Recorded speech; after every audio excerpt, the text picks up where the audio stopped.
दिल्ली के निगमबोध घाट पर आज पूर्व प्रधानमंत्री मनमोहन सिंह का अंतिम संस्कार होगा। पूर्व प्रधानमंत्री डॉक्टर मनमोहन सिंह का अंतिम संस्कार पूरे राजकीय सम्मान के साथ किया जाएगा। आज सुबह 9:30 बजे कांग्रेस मुख्यालय से पूर्व प्रधानमंत्री मनमोहन सिंह की अंतिम यात्रा शुरू होगी और सुबह 11:45 पर अंतिम संस्कार किया जाएगा। गुरुवार रात पूर्व प्रधानमंत्री डॉक्टर मनमोहन सिंह का 92 साल की उम्र में दिल्ली स्थित एम्स में निधन हो गया था। डॉक्टर मनमोहन सिंह साल 2004 से 2014 तक देश के प्रधानमंत्री रहे और आज उनका अंतिम संस्कार किया जाएगा। हमने देखा कि किस तरह से 2 बार प्रधानमंत्री रहे और कल गुरुवार को उनकी मृत्यु हुई थी और उसके बाद कल तमाम जो बड़े नेता थे, चाहे वो प्रधानमंत्री हो, राष्ट्रपति हो, उपराष्ट्रपति हो, सभी ने अपने श्रद्धा सुमन अर्पित किए।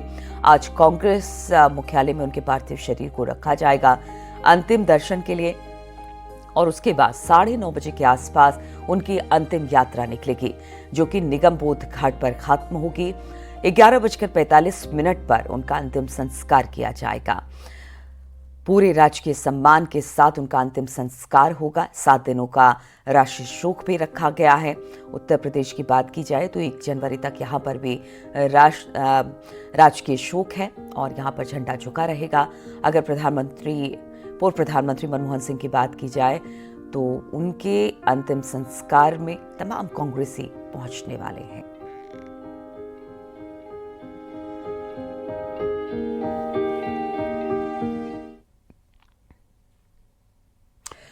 संभल की बात कर लेते हैं अब, जहां पर शाही जामा मस्जिद के पास पुलिस चौकी बनाने की तैयारी चल रही है। पुलिस चौकी का नाम सत्यव्रत चौकी होगा, जिसकी नींव खोदी गई है। खाली पड़े मैदान में पैमाइश कर चूने से मार्किंग की गई, फिर नींव की खुदाई शुरू हुई। हिंसा के बाद से यहां सुरक्षा व्यवस्था कड़ी कर दी गई है और सुरक्षा के लिहाज से एहतियात के तौर पर यहां पर तमाम प्रिकॉशन लिए जा रहे हैं। यहाँ पर एक स्थायी पुलिस चौकी बनाई जा रही है, जिसमें पुलिस बल आसानी से रह सके और यहाँ पर सुरक्षा व्यवस्था में काम कर सके। पुलिस चौकी का निर्माण शुरू होने के बाद से ही इलाके में रैपिड एक्शन फोर्स तैनात कर दी गई है। स्थानीय पुलिस भी अब मौके पर पहुंच गई है। संभल में जिस जगह पर पुलिस चौकी बनाई जा रही है वहां पर पहले मिनी जेसीबी लगाई गई थी, लेकिन अब यहां पर बुलडोजर मंगाया गया है और बुलडोजर के जरिए ये खुदाई की जा रही है। आप तस्वीरों में देखेंगे, न्यूज़ 18 इंडिया के कैमरे पर आपको एक्सक्लूसिव तस्वीर हम दिखा रहे हैं। इस वक्त बुलडोजर की कार्रवाई यहाँ पर हो रही है और ये कार्रवाई इसलिए हो रही है क्योंकि जो जेसीबी मिनी जेसीबी को यहाँ पर लाया गया था उससे काफ़ी वक्त लग रहा था और प्रशासन चाहता है कि आज ही इसकी अधिकतर खुदाई हो जाए और इसके लिए अब बुलडोजर को यहाँ पर मंगाया गया है और बुलडोजर की कार्रवाई यहाँ पर सुचारू कर दी गई है। साथ ही ये सब जल्द से जल्द खोदा जा सके, क्योंकि यहाँ पर पुलिस चौकी बनाने का निर्णय प्रशासन की तरफ से लिया गया है और बुलडोजर की कार्रवाई इसलिए यहाँ पर की जा रही है ताकि जल्द से जल्द यहाँ पर एक बड़ी पुलिस चौकी को बनाया जाए। हालांकि वो पुलिस चौकी कितने मंजिला होगी इसको लेकर अभी कयास है, लेकिन ये साफ तौर पर यहाँ पर प्रशासन निर्णय ले चुका है कि संभल की शाही जामा मस्जिद के सामने मात्र 10 मीटर की दूरी पर ही ये पुलिस चौकी बनाई जा रही है, जो काफ़ी बड़े एरिया में बनाई जा रही है। ये कहा जा रहा है कि तकरीबन 300 वर्ग मीटर की जो जगह है राजस्व की कहा जाता है और राजस्व की इस जगह पर यहीं पर इस पुलिस चौकी को बनाया जाना है, जिसे यहाँ पर जल्द से जल्द बनाया जाएगा। इसके लिए बुलडोजर की कार्रवाई को यहाँ पर देखा जा सकता है।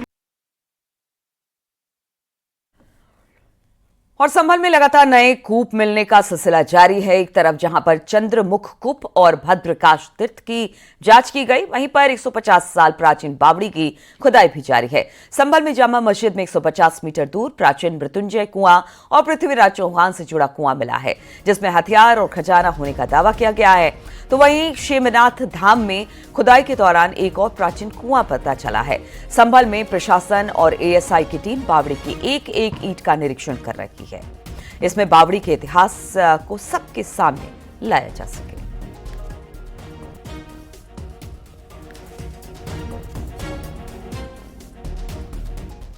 प्रयागराज के कुंभ क्षेत्र में लगे पोस्टर पर गहराता विवाद देख पुलिस उसे हटा दिया। दरअसल जगत गुरु राम नंदाचार्य नरेंद्राचार्य ने वक्फ बोर्ड को लेकर यह पोस्टर लगाया था। हालांकि नंद्राचार्य इसके अलावे भी कई पोस्टर कुंभ क्षेत्र में लगा चुके हैं। एक पोस्टर में डरेंगे तो मरेंगे लिखा था, दूसरे पोस्टर में लिखा सनातन सात्विक है पर कायर नहीं। अब इस पोस्टर पर विवाद हो रहा था।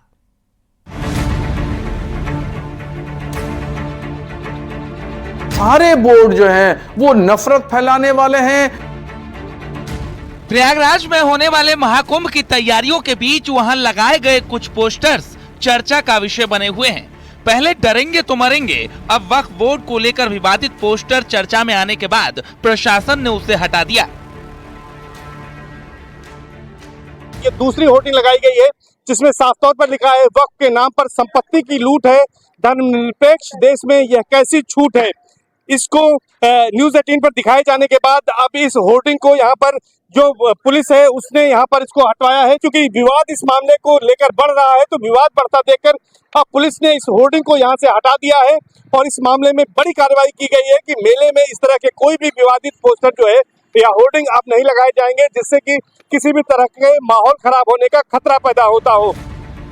दरअसल महाकुंभ में जगत गुरु रामानंदाचार्य नरेंद्राचार्य ने एक के बाद एक कई पोस्टर कुंभ क्षेत्र में लगा दिए।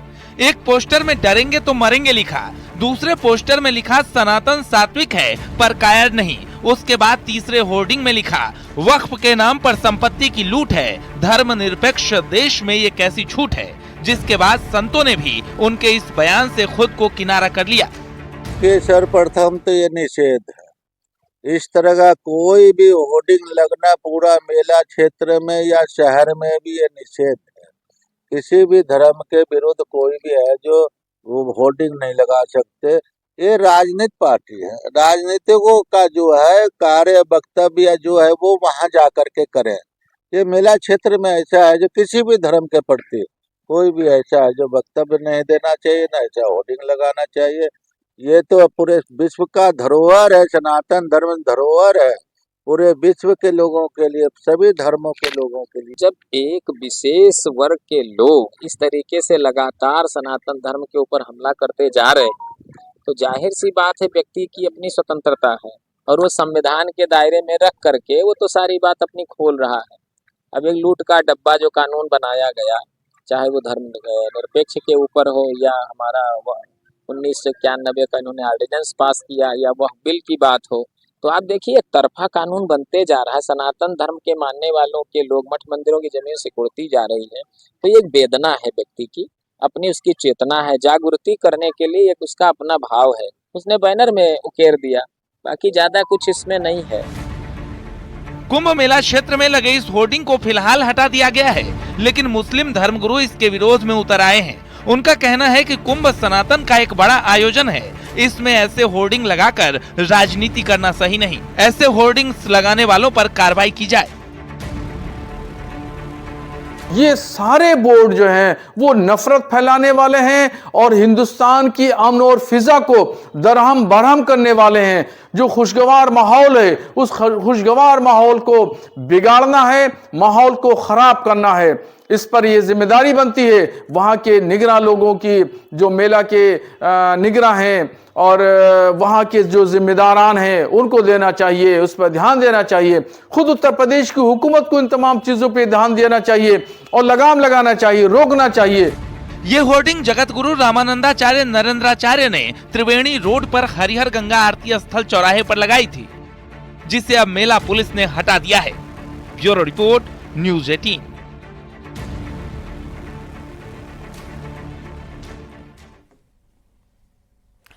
मुरादाबाद से खबर, जहां पर नागफनी इलाके में बंद पड़े मंदिर का ताला प्रशासन ने खुलवा दिया। दरअसल लोगों ने डीएम से इस मंदिर को खुलवाने की मांग की थी।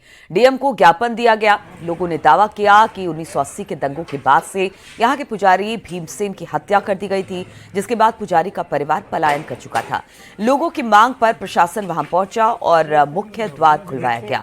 मौके पर एक किन्नर मिली जो पिछले 3 साल से वहां पूजा पाठ करती है। ठीक है, आज जो टीम आई थी, पुलिस वाले आए थे, पुलिस की टीम आई थी। जो आरोप लगाए गए हैं मोहल्ले पे कि यहाँ पे जो आते हैं गाली बकते हैं या उल्टा सीधा बोलते हैं, ऐसा यहाँ पे कुछ नहीं है। इसकी सफाई सुथराई वो सब मेरे हाथ में है। यहाँ कोई रोकने वाला नहीं है, कोई कहने वाला नहीं है। यहाँ जैसी भी है वो ये है, देख लो कैसी इसकी स्थिति थी और अब कैसी है। जब से मैं आई हूँ 3 साल से, और जो आरोप लगाए जा रहे हैं वो सब गलत है। प्रयागराज में आह्वान अखाड़े के पीठाधीश्वर आचार्य महामंडलेश्वर अरुण गिरी महाराज सड़क हादसे में गंभीर रूप से घायल हो गए। प्रयागराज शहर से तकरीबन 25 किलोमीटर पहले नवाबगंज इलाके में भीषण सड़क हादसा हुआ। अरुण गिरी महाराज प्रयागराज महाकुंभ आ रहे थे। सामने से आ रही एक वाहन ने उनकी कार को टक्कर मार दी। हादसे में महामंडलेश्वर गंभीर रूप से घायल हुए। सीने, चेहरे और सिर पर चोट लगी है। हादसे में आचार्य महामंडलेश्वर के ड्राइवर और सहयोगी स्टाफ भी घायल हुए हैं। सभी को गंभीर हालत में स्वरूप रानी नेहरू अस्पताल में एडमिट करा दिया गया है। अभी वो स्वस्थ हैं, सभी रिपोर्टें नॉर्मल आई। प्रयागराज में पुलिस ने महाकुंभ के नाम पर फर्जी वेबसाइट चला रहे 4 शातिर ठगों को गिरफ्तार कर लिया। ये आरोपी कुल 9 फर्जी वेबसाइट चला रहे हैं, जिनके माध्यम से वो टेंट और होटल की बुकिंग कर लोगों से ठगी करते थे। इनके पास से लैपटॉप, मोबाइल बरामद किया गया है। प्रयागराज पुलिस को लगातार महाकुंभ मेले में टेंट और होटल में कमरे की ऑनलाइन बुकिंग के नाम पर ठगी की शिकायतें मिल रही थी। गिरोह का सरगना बिहार का रहने वाला है और इस गैंग ने अभी तक 35 से अधिक लोगों के साथ ठगी की है। इनके पास से जो सामग्री बरामद है 3 लैपटॉप, 6 मोबाइल और 6 एटीएम कार्ड। तो जो लैपटॉप और अन्य इनकी जो पूर्व से वेबसाइट थी, उनका सबका जब हम लोगों ने स्कैनिंग किया और इन्वेस्टिगेशन किया तो उसमें 9 वेबसाइट जो है इनके द्वारा ऐसी फर्जी बनाई गई थी। जैसे कि 1-2 का नाम मैं बता देता हूँ। Mahakumbh tent reservation.com, Mahakumbh tent booking.org, कुंभ कॉटेज booking.com। तो इस प्रकार से ये फर्जी वेबसाइट बना के लोगों के साथ में धोखाधड़ी का कार्य कर रहे थे। वाराणसी में रिटायर्ड नेवी कर्मी से ठगी करने वाले बदमाश गिरफ्तार कर लिए गए। रिटायर्ड सब लेफ्टिनेंट और उनकी पत्नी को डिजिटल अरेस्ट करके 98 लाख की ठगी की गई थी। आरोपी निजाम अहमद बहराइच का रहने वाला है। पूछताछ में पकड़े गए बदमाश निजाम ने बताया कि फोन हैक कर बैंक डिटेल और ओटीपी वगैरह की जानकारी चीन और कंबोडिया भेजता था। सीतापुर के युवक के जरिए इस गिरोह के नेटवर्क में शामिल हुआ था। आरोपी निजाम अहमद टेलीग्राम के जरिए चीन के गिरोह से जुड़ा हुआ था। जो इंडिया का ये ऑपरेटिव है, इसका ये निज़ाम जो अपना टेलीग्राम आईडी प्रॉक्सी के नाम से चलाता है। तो प्रॉक्सी का ये डायरेक्ट संपर्क है। ये कुछ संदिग्ध टेलीग्राम ग्रुप्स हैं, उसमें ये चाइनीज़ लोगों के साथ संपर्क करता है। और बेसिकली ये करता क्या है कि बहुत सारे म्यूल अकाउंट्स खुलवाता है। उन अकाउंट्स में फ्रॉड का पैसा आता है। फ्रॉड का पैसा को वो रन करता है और वो पैसा चाइना जाता है और इसमें ये कमीशन कमाता है। और संभल में ट्रैक्टर ट्रॉली पर बुलडोजर को लाद कर ले जाते समय हादसा हो गया। घटना जामा मस्जिद इलाके की है, जहां पर पुलिस चौकी की नींव की खुदाई के लिए मिनी ट्रैक्टर पर रखकर नगर पालिका ने मिनी बुलडोजर भेजा था। काम खत्म हो जाने के बाद ड्राइवर बुलडोजर को ट्रैक्टर ट्रॉली में लाद कर ले जा रहा था। अचानक ढलान पर ट्रैक्टर आगे से उठ गया और ट्रॉली से निकलकर एक घर में घुस गया। गनीमत रही कि वहां कोई मौजूद नहीं था और बड़ा हादसा होने से बच गया। इसका कम था, मशीन का ज्यादा था। वो डाले पे वजन ज्यादा हो गया तो ये ट्रैक्टर उसके कारण उछल गया। अच्छा, गियर में डाल रखा था तो पिछले पहिए तो जाम होंगे इसके। जाम था, ये अगले टायर को भग पड़ा। लेकिन तुमने थोड़ा सा एहतियात बरतते हुए इसको एक घर से टकरा दिया। हम मशीन पे से जब कूदा हूँ तो इसे रोकने के लिए उतरा हूँ मैं। अगर नहीं रोक पाता तो ये तो पता नहीं कहाँ जाकर रुकता। सुल्तानपुर में ऑर्थो सर्जन पर आरोप है कि महिला के टूटे पैर की जगह सही पैर का ऑपरेशन कर दिया। इसके बाद परिजन ने हंगामा किया। मरीज के परिजनों ने पुलिस से शिकायत की। मामला सुल्तानपुर अस्पताल का है। उधर आरोप लगने के बाद डॉक्टर पीके पांडे अंडरग्राउंड हो गए। वहीं हॉस्पिटल के प्रशासक डॉक्टर आशुतोष श्रीवास्तव ने बताया कि ऑपरेशन बिल्कुल सही हुआ है।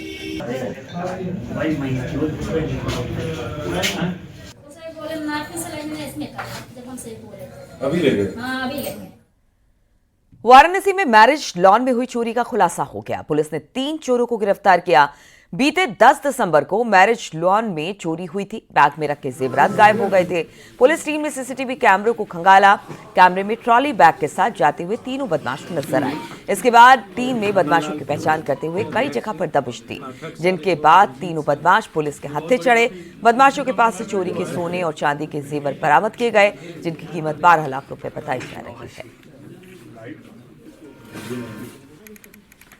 10 दिसंबर को थाना लालपुर के निष्ठा मैरिज लॉन में एक चोरी हुई थी, जिसमें कई लाखों की ज्वेलरी चली गई थी शादी के दौरान।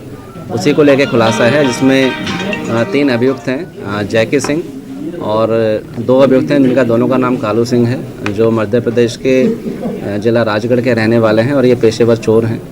इनको आज पकड़ा गया है और जो ज्वेलरी जो गई थी उसको बरामद किया गया है। इनको जेल भेजा जा रहा है और उन पर गैंगस्टर कार्रवाई करी जाएगी। और आगरा में शॉपिंग कॉम्प्लेक्स की रेलिंग टूटकर अचानक से नीचे गिर गए। रेलिंग के नीचे खड़े कई लोग घायल हो गए। सूचना पर पहुंची पुलिस ने घायलों को अस्पताल में एडमिट कराया। थाना हरिपर्वत क्षेत्र के शाह मार्केट स्थित कैलाश प्लाजा की घटना है, जहां पर पूरी की पूरी एक बड़ी रेलिंग टूटकर नीचे गिरी। नीचे गिरे लोग वहां पर खड़े हुए थे जब ये नीचे गिरी। इसके बाद कई लोग घायल हुए, जिन्हें अस्पताल में पहुंचा दिया गया है।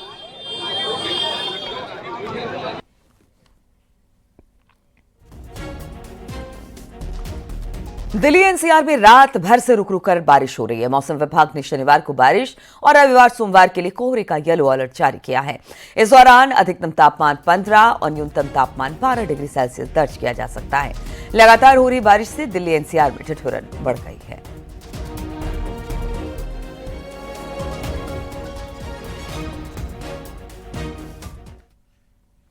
और दिल्ली एनसीआर समेत उत्तर भारत के कई इलाकों में बेमौसम बारिश ने बढ़ाई है ठंड। फसलों को भी इससे भारी नुकसान पहुंचा है।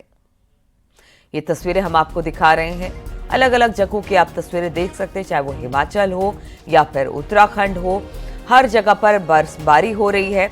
इसके अलावा जम्मू कश्मीर की भी तस्वीरें हम आपको दिखाएंगे, वहां पर भी जबरदस्त बर्फबारी हो रही है। और अगर मैदानी इलाकों की बात की जाए, खासतौर पर दिल्ली एनसीआर की बात की जाए, तो यहां पर भी जबरदस्त ठंड पड़ रही है। कल दिन से ही लगातार रुक रुक कर बारिश हो रही है।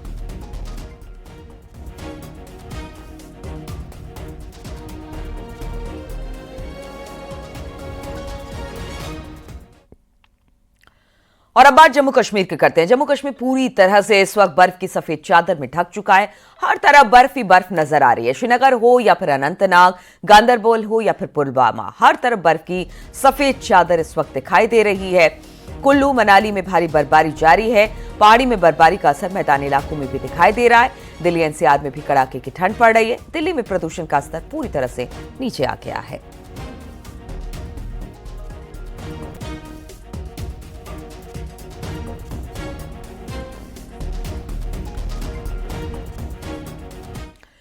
हिमाचल प्रदेश में जबरदस्त बर्फबारी जारी है। कुल्लू और मनाली के ऊपरी क्षेत्र में भारी बर्फबारी का दौर जारी है। सैलानी बर्फबारी का मजा ले रहे हैं, लेकिन कई जगहों पर बर्फबारी और पहाड़ों पर जाम जैसे हालात हैं।